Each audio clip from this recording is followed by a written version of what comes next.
Estamos de regreso acá a las 8:45 en esta segunda entrevista del día de hoy. Para este tema que vamos a compartir hoy nos acompañan Lourdes Leal, quien es abogada y notaria.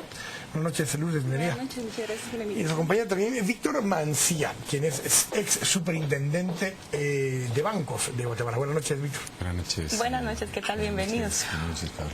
Hoy hubo cola de distintas dependencias con algo que lo relaciona a usted de dos maneras. Usted fue superintendente de bancos y justo los bancos estuvieron saturados, pero también el registro mercantil, porque se vence mañana uno de los plazos que se fijaron desde la aprobación de la ley de extinción de dominio para trasladar las acciones del portador a acciones nominativas. Quisiéramos comenzar explicándole a la audiencia qué es el plazo que se vence mañana y cuáles son las implicaciones que hay a partir del 1 de julio, con esas dudas y también confusiones que han surgido, que me imagino que usted las ha escuchado de cerca, Lourdes. Buenas noches. Buenas noches, muchas gracias. El plazo que se vence mañana es un plazo que se consignó en la ley de extinción de dominio, que entró en vigencia en el año 2011, el 29-28 de junio, y que obligaba a los accionistas de las sociedades anónimas que tenían acciones al portador a canjearlas por acciones nominativas. Este es un proceso interno en la sociedad donde el accionista se presenta ante la administración de la sociedad y solicita el canje de un título al portador por un título nominativo.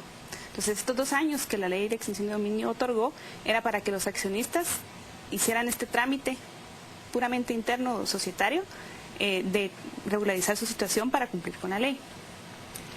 El plazo que empieza a correr a partir del día hábil, ¿verdad?, que será el 1 de julio, son los 30 días que la misma ley le exige a las sociedades y a la administración de la sociedad para dar el aviso al registro mercantil, en donde va a constar que ya todas las acciones o algunas acciones, ¿verdad?, porque puede ser accionistas que no necesariamente hicieron el canje, que cierto número de acciones o la totalidad de sus acciones ya fue canjeada por nominativos. Entonces les da 30 días para que presenten ese aviso y la consecuencia para los accionistas, no para las sociedades, es que a partir del lunes se les suspenden sus derechos a los accionistas que no hicieron el canje. Entonces, no a las sociedades anónimas, no a las sociedades anónimas, sino que el accionista que aún continúa teniendo una acción al portador, esa persona no tiene sus derechos accionarios, digamos, dentro de la sociedad anónima. Exacto, no quedan eliminados, quedan únicamente suspendidos.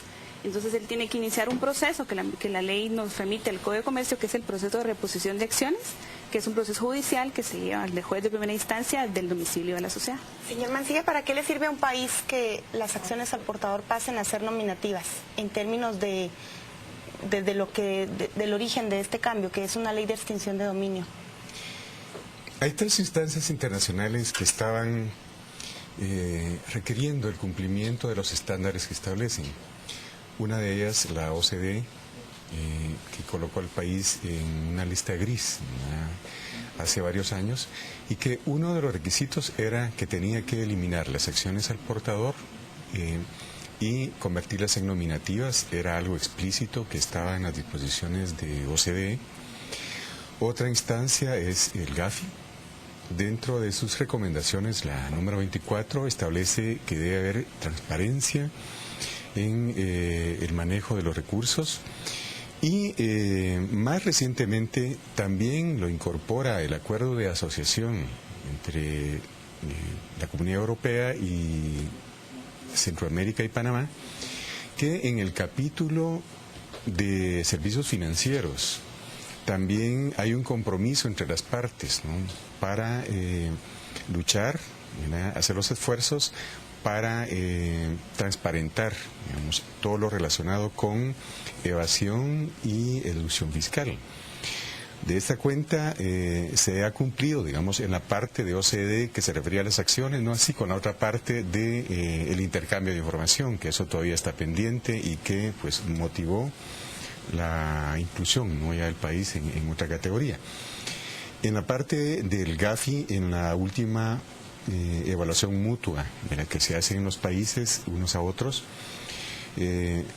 se consideró violada esa parte y en la evaluación pues se hizo una recomendación por parte de la comisión evaluadora de que se tenía que avanzar en el tema de la conversión de las acciones nominativas a acciones al portador a nominativas.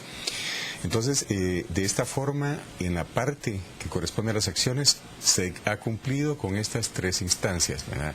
No significa que se haya cumplido con todas las relacionadas con esas, pero con las acciones. Pero, Víctor, el objetivo de esto es justamente lograr determinar si hay lavado de dinero o si hay mal uso de recursos que estén llegando a personas que puedan ser identificadas plenamente para poder hacer alguna persecución o comprender si hay vínculos con crimen organizado, con evasión fiscal y con otro tipo de acciones que estarían lavando dinero prácticamente. Sí, en el caso de OCDE es explícitamente para efectos de control de evasión fiscal. Para las recomendaciones del GAFI, esto ya tiene que ver con lavado de dinero, con la prevención de lavado de dinero. Pero tiene una implicación que es la que más comentan, que al momento de una orden judicial sobre una sociedad anónima, que se indique quiénes son los propietarios de esas acciones, cuando eran unas sociedades anónimas con acciones al portador, era imposible saber quiénes eran los accionistas, los socios de los beneficiarios. Ahora eso tiene que constar en un libro de accionistas. Eso no implica que el registro mercantil lo sepa. El registro mercantil sigue sin tener esa información, no es consultable, y una orden judicial no tendría que ir hacia el registro mercantil, sino hacia la sociedad para que muestre su libro de accionistas. ¿Cómo reaccionaron, por ejemplo, sus clientes cuando empezaron a cumplir con este requisito y a evaluar cuáles son las conveniencias o inconvenientes de cumplir con este nuevo requisito? ¿Es algo que vulnera las protecciones que habían estado acá para las sociedades anónimas, o simplemente es un requisito que no implica ninguna vulnerabilidad a sus sociedades? Realmente la existencia del registro de accionistas y la existencia de acciones nominativas ha existido por lo menos desde el Código de Comercio del 70-71. Es una opción que tenían las sociedades anónimas. Cualquier sociedad anónima que desde un principio emitiera acciones nominativas debía llevar un libro de registro de acciones que en cualquier momento una autoridad en un proceso judicial podía exigir que se mostrara, ¿verdad? Hoy por hoy, pues ya todas deben de tener un libro de registro de accionistas y acciones nominativas.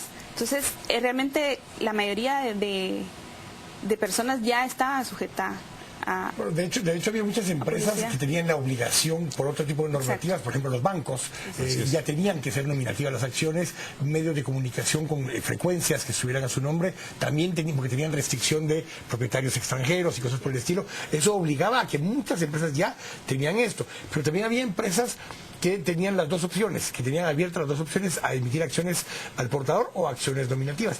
En esos casos, ¿qué diferencia le hacía a la empresa usted mencionaba, Lourdes, el proceso para las empresas que ya tenían emitidas acciones nominativas y que solo tenían que emitir su nuevo título de acción? Pero estaban también las empresas que seguían teniendo el registro como acciones al portador. ¿Qué tenían que hacer esas empresas?